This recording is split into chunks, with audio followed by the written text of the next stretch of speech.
Section 3.6 is compound inequalities. I can solve and graph inequalities containing the word and I can solve or graph inequalities containing the word or. Those are our learning targets and what we're shooting for here today. Big ideas. The solution of a compound inequality are either the overlap or combination of the solution sets of distinct inequalities.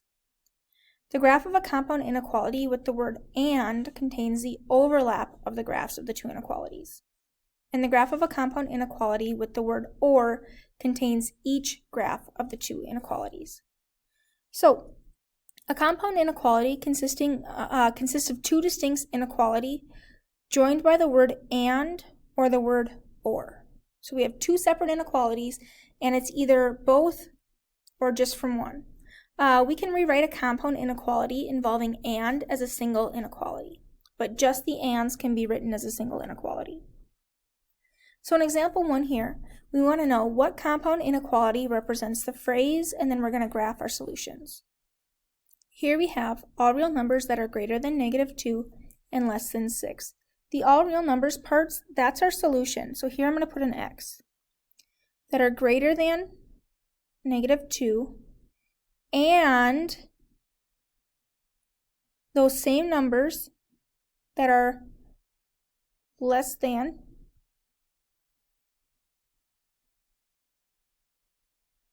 six. Okay, if I wanted to, I could also rewrite this. -2, alligator's eating x, so we keep it eating x. That's pointing at -2, so we keep it pointing at -2. So instead of saying x is greater than -2, I could say -2 is less than x. And x is less than 6. Well, I can use my transitive property here to say that since this is the same x, I only have to write it once. -2 is less than x, which is also less than 6. So I can either write it like this or like this. But if I write it as two separate inequalities, I have to have the word and there to tell us what the relationship is between those two inequalities. Now, as far as the graph goes, I have a boundary point at -2.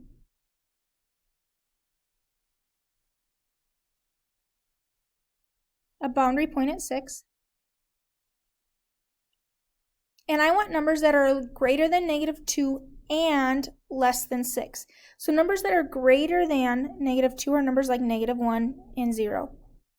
Numbers that are less than 6 are like 5 and 0. So from -2, I'm going to go this way. And from 6,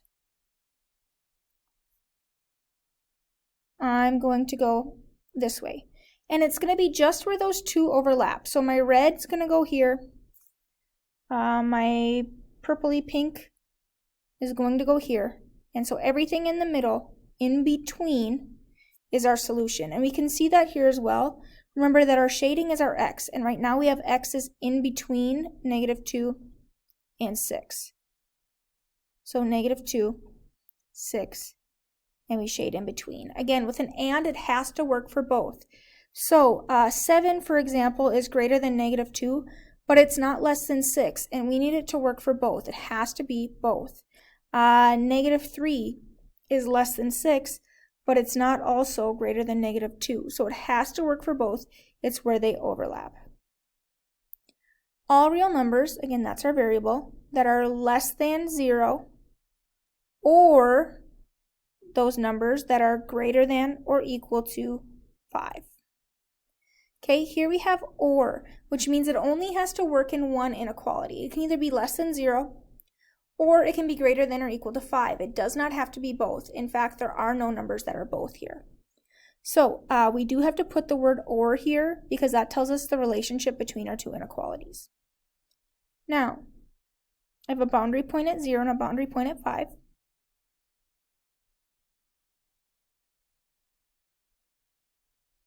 Put a circle at 0. I want numbers less than 0, numbers like -1. And because it's an or and it only has to work for one, we graph both of these inequalities on the same number line just the way that they are. Because again, anything that works for one of them is going to work for our entire situation because it's an or. I put a circle at 5, and because of my equal to here, I'm going to fill it in. We want numbers greater than 5, like 6. So anything shaded here in either purple or yellow is my solution. Now, feel free to pause here and give this a try. Write a compound inequality that represents each phrase and then graph the solutions. So, all real numbers that are greater than or equal to -4 and those numbers that are less than 6.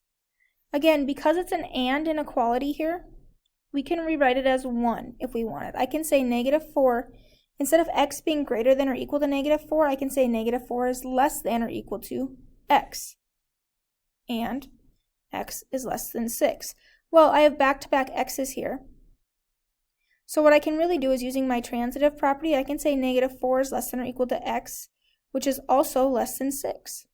So again, you can either write it as two separate ones, including the word and, or as one inequality. But we can only write it as one inequality if it's an and. We cannot with ors. Now to graph, I have -4 and 6.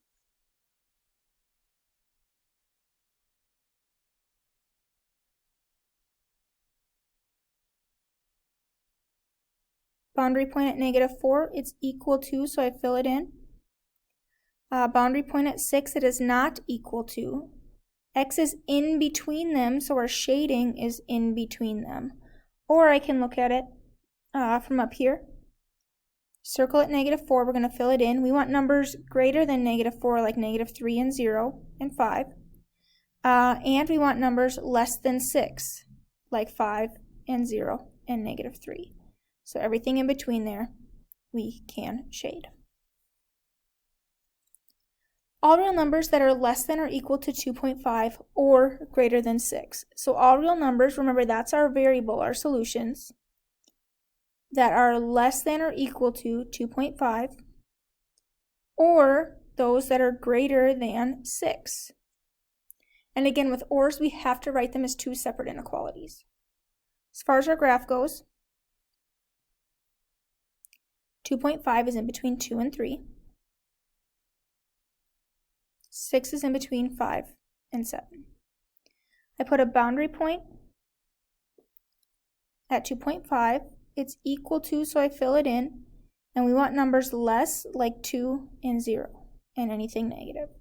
And because it's an or, we graph the two completely, regardless of whether they overlap or not. It's a combination. Boundary point at 6, it's not equal to, so I don't fill it in. We want numbers greater than 6, like 7, or billions. And the gap in the middle just shows our or there. A solution of an and inequality is any number that makes both inequalities true. We can solve these types of equations by separating them or by keeping it all together, and I'm going to show you guys both here. So in example 2, to solve here and then graph, first thing I'm going to do is I'm going to separate my inequality into its parts. And just like I do when I draw a line through my equals or my inequality, in the ones we've done before, I'm going to do the same thing here through each inequality. And I'm actually going to split it into 3 separate parts, 3 separate columns. But we're going to solve very similarly to how we've done it before. If we look here, my m is being added by 4. So to get rid of addition, or subtracted by 4, sorry. To get rid of subtraction, I have to add 4. And just like we did with equations and inequalities before, whatever I do to one column, I have to do to all of them. So if I change the middle, I have to change both parts of my inequalities, outsides, in order to keep it equivalent. So again, if we change one piece, we have to change all the parts. So by changing my middle, I changed my left side and my right side. So again, whatever we do to the middle, we do to both sides as well. And this gives me my solution. Now to graph it, I have a boundary point at 1 and a boundary point at 3.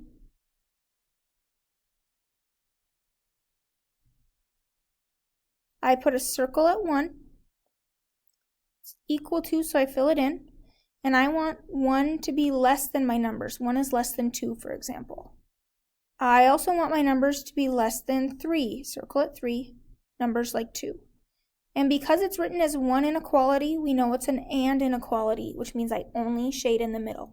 Another way to think about this is that my M, or my shading, is in between 1 and 3. We also can take this and we can split it into separate inequalities. When we do that, we just have to be careful that we take the entire variable part together. So m minus 4 goes in both pieces. So negative 3 is less than or equal to m minus 4, and that entire m minus 4 is less than negative 1. Now we can solve these as two separate pieces. So to get rid of a minus 4, I add 4. And again, whatever I do to one side, I do to both.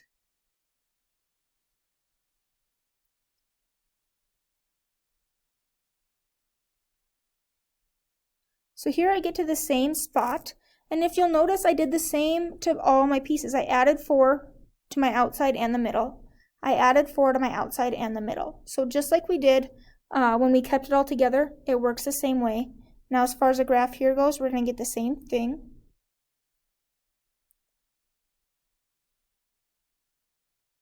Boundary point at 1 equal to, so I fill it in. We want 1 to be less than our shading, our solutions, so 2.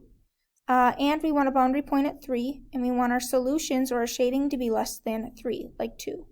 So again, we get to the exact same spot either way.